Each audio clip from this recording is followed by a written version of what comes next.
Hello friends. हमने पिछले lecture में डिजनरेशन कंप्लीट किया था पार्ट 1 पार्ट 2 में।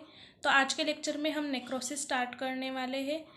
तो चलिए आज आज नेक्रोसिस स्टार्ट करते हैं हम।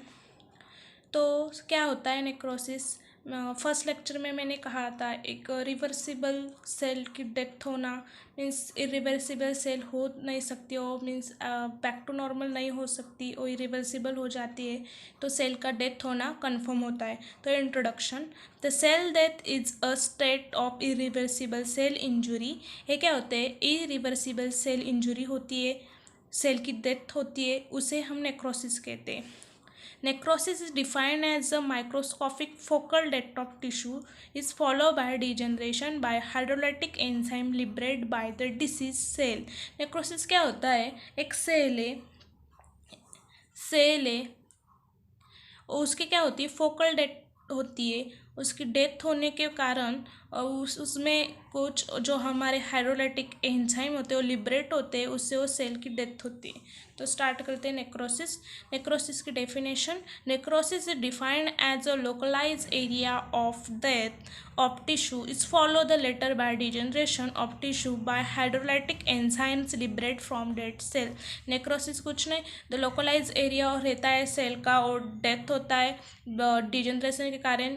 हाइड्रोलाइटिक एंजाइम उसमें टिश्यू में लिबरेट होते हैं, उससे नेक्रोसिस लोकलाइज एरिया डेथ होता है, उसे हम नेक्रोसिस कहते हैं। नेक्रोसिस उसके कॉजेस वेरियस एजेंट कौन से होते हैं? Necrosis can be cause by the various agent.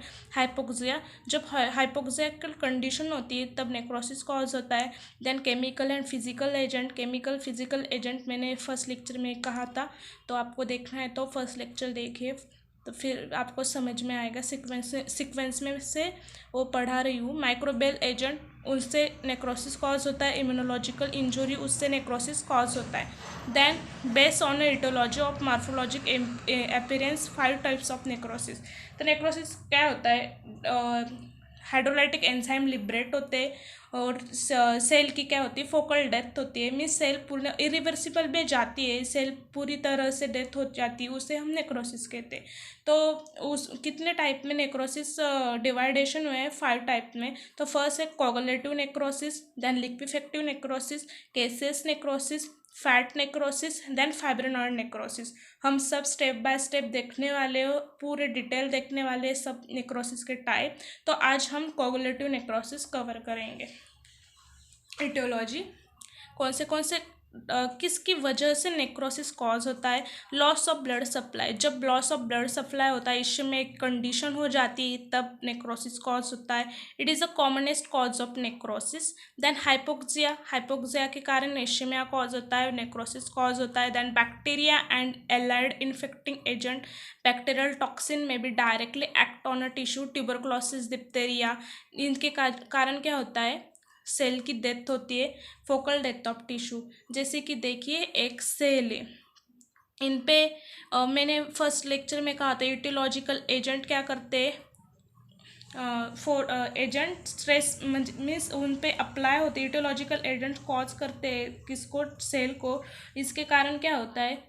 Sales पे स्ट्रेस फॉर्म होता है। स्ट्रेस फॉर्म के होने से सेल की क्या होती है? डेथ होती है, और ये सेल बैक टू नॉर्मल नहीं बनती पूरी तरह से। इटियोलॉजिकल एजेंट इसको डेथ हो जाती है सेल की, वो बैक टू नॉर्मल होती ही नहीं, मीन्स इरिवर्सिबल में जाती है, उसे हम नेक्रोसिस कहते हैं। तो बैक्टीरियल टॉक्सिन्स, इनके वजह से नेक्रोसिस कॉज होता है। फिजिकल एजेंट जैसे कि ट्रोमा हो गया, excess of high heat and cold, radiation, इनकी वजह से। केमिकल एजेंट एसिड अल्कली, इनकी वजह से क्या होता है? नेक्रोसिस होता है। Then pathological change. Pathological change कितने टाइप के? दो टू टाइप के होते हैं, एक साइटोप्लाज्मिक चेंज एंड एक न्यूक्लियर चेंज। तो cytoplasmic change, cytoplasm appear dense opaque homogeneous coarsely granular. Cytoplasm कैसे दिखता है हमें? डेंस ओपेक दिखता है, होमोजेनियस कोरस ग्रैन्युअल फॉर्म होता है। न्यूक्लियर चेंज में हम थ्री टाइप देखते हैं, स्टेज देखते हैं, पाइक्नोसिस, कैरियोलाइसिस एंड कैरियोएक्सिस। तो पाइक्नोसिस में क्या होता है, nuclear is shrunken and condense into small deeply stained chromatin nuclear detail are released. Then karyolysis, condense nuclear chromatin is broken down number of irregular fragment. Karyolysis में नंबर ऑफ इरेगुलर फ्रैगमेंट में broken down होता है। Then karyorrhexis में क्या होता है, fragment of nuclear chromatin is lose affinity, उसकी affinity lose करते हैं। Then stain since disappear, dress में disappear also is called डिसलोशन of the nucleus. Then फिर देखे हमने इटियोलॉजिकल और पैथोजेनेसिस ऑफ नेक्रोसिस।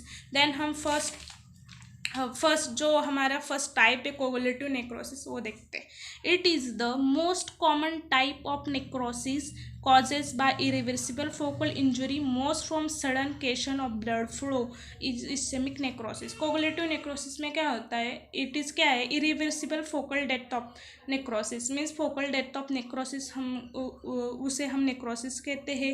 ये क्या है, कोगुलेटिव नेक्रोसिस मोस्ट कॉमन है। कब होता है, जब केशन ब्लड फ्लो सडन एक रुक जाता है, इश्चेमिक फॉर्म होता है, इश्चेमिया फॉर्म होता है, तब कोगुलेटिव नेक्रोसिस हमें दिखाई देता है। इटियोलॉजिकल फैक्टर, किसकी वजह से कोगुलेटिव नेक्रोसिस कॉज होता है। तो first is the definition, then aetiology, then ischaemia is the commonest cause. Ischaemia के कारण कोगुलेटिव नेक्रोसिस होता है। लेस कॉमन कॉज कौन सा है, बैक्टीरियल इन्फेक्शन, केमिकल, इनकी वजह से भी होता है, बट ज़्यादा इश्चेमिया कॉज होने के कारण कोगुलेटिव नेक्रोसिस होता है। Then most commonly affected organ kidney, spleen and heart. Okay, then pathological changes.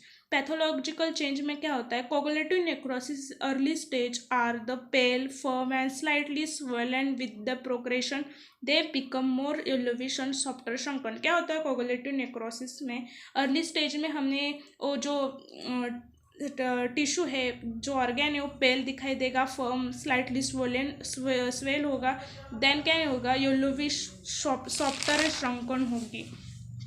Then होगा hallmark coagulative necrosis is conversion normal cell into the thrombin. Then necrotic debris form हो गई, coagulative वो जो form होगा necrosis तब।